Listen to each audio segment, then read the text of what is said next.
Salam sejahtera, saudara yang dikasihi Tuhan. Senang bisa berjumpa lagi dalam renungan firman Tuhan hari ini. Mari kita berdoa terlebih dahulu sebelum membaca dan merenungkan firman Tuhan.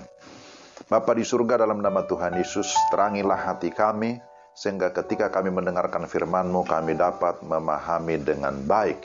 Di dalam nama Yesus, kami berdoa dan bersyukur. Amin. Pembacaan firman Tuhan dari Filipi pasal 1 ayat 27. Hanya hendaklah hidupmu berpadanan dengan Injil Kristus, supaya apabila aku datang, aku melihat, dan apabila aku tidak datang, aku mendengar bahwa kamu teguh berdiri dalam satu roh dan sehati sejiwa berjuang untuk iman yang timbul dari berita Injil. Demikian Filipi pasal 1 ayat 27. Tema kita, hidup berpadanan dengan Injil Kristus. Saudara-saudara yang dikasihi Tuhan, sebagai pengikut Kristus yang sudah menerima Injil Kristus, maka seharusnya hidupnya tidak akan bertentangan dengan Injil. Itulah juga doa dan kerinduan Rasul Paulus, agar jemaat yang ada di Filipi sungguh-sungguh hidup berpadanan atau hidup selaras atau selalu mendasarkan hubungan sesuai dengan Injil atau kabar baik yang berotoritas. Hidup berpadanan berarti mengikuti aturan atau perintah yang sesuai dengan Injil. Sama seperti kita sebagai warga negara Indonesia di bumi ini, kita juga harus mengikuti aturan atau undang-undang yang ada, undang-undang yang berlaku di negara kita. Demikiannya juga kita sebagai orang-orang yang percaya kepada Yesus Kristus, orang-orang yang percaya kepada Injil. Pertanyaannya, mengapa penting hidup berpadanan dengan Injil Kristus? Pertama, karena Injil adalah pedoman atau pegangan hidup bagi kita sebagai orang-orang percaya. Injil itulah yang berkuasa menyelamatkan. Injil berkuasa mengubah kehidupan dari yang dulunya bobrok karena dosa kepada sebuah pertobatan dan hidup di dalam kesucian.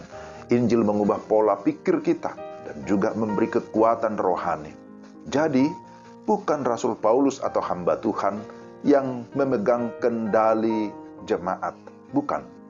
Itulah sebabnya dia berkata, apabila aku datang, aku melihat. Dan apabila aku tidak datang, aku mendengar bahwa kamu teguh berdiri. Jadi, Paulus datang atau tidak, melihat atau tidak melihat mereka, itu bukan persoalan utama. Asalkan mereka berpadanan dengan Injil Kristus, maka mereka akan tetap berdiri teguh dan juga bisa hidup sehati sepikir. Yang kedua, karena orang percaya akan menghadapi lawan atau musuh-musuh. Lawan itu bisa dari pengajar-pengajar sesat, tapi juga dari iblis yang berusaha untuk mengacaukan kesatuan jemaat. Maka mereka harus tetap bersatu dan sehati sejiwa berjuang demi Injil agar Injil bisa sampai ke segala suku-suku bangsa. Hanya dengan hidup yang berpadanan dengan Injil, mereka dapat teguh berdiri dan tidak akan gentar sekalipun ada banyak musuh ataupun perlawanan. Dan yang ketiga, mengapa harus berpadanan dengan Injil Kristus? Karena orang yang berpadanan dengan Injil tidak lagi hidup bagi dirinya sendiri, tidak lagi mementingkan diri sendiri, dan juga tidak mencari puji-pujian yang sia-sia, tetapi akan menganggap orang lain lebih utama daripada dirinya sendiri.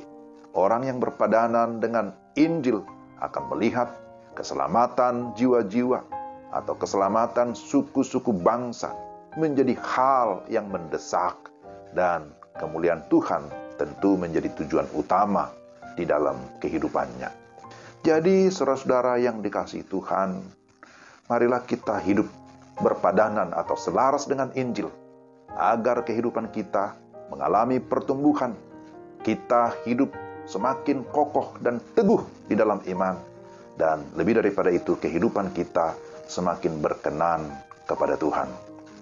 Amin. Mari kita berdoa. Tuhan, terima kasih untuk firman-Mu hari ini. Kiranya Roh Kudus menolong kami, supaya kehidupan kami senantiasa selaras atau berpadanan dengan Injil. Injil yang berotoritas, yang sudah mengubah hidup kami, bahkan menuntun kami kepada kepastian keselamatan. Terima kasih Tuhan untuk firman-Mu, mampukan kami menjalani kehidupan ini dengan sungguh-sungguh kami bersandar kepada Tuhan dan mau melakukan kehendak Tuhan, supaya Injil Kristus sampai kepada orang lain yang belum mendengarkan nama Tuhan Yesus, supaya mereka juga mengalami keselamatan.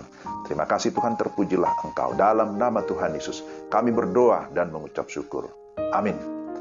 Demikianlah saudara renungan kita hari ini. Kiranya Tuhan memberkati kita dalam melakukan segala tugas dan tanggung jawab kita. Selamat berakhir pekan.